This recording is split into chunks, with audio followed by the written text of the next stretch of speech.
Hi everyone, welcome back to the channel.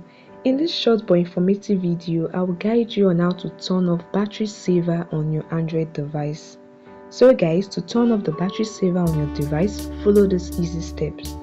Alright, locate and open the settings app on your device. You might find the settings app in your home screen or your app drawer or through the notification panel, whichever. Just tap on the settings app to open it.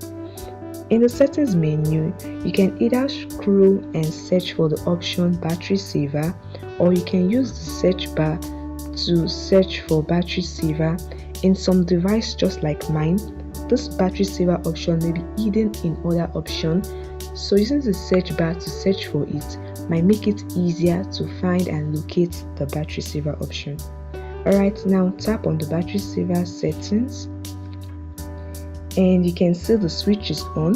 To turn off battery saver on your Android device, you need to toggle off the switch just like this. Tap on it or tap on disable, whichever you are provided with. And once this step is completed, the battery saver should be turned off and your device will return to the normal operation. Just tap on the switch to toggle it off. It's very easy.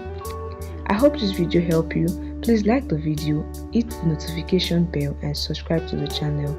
Thanks for watching guys.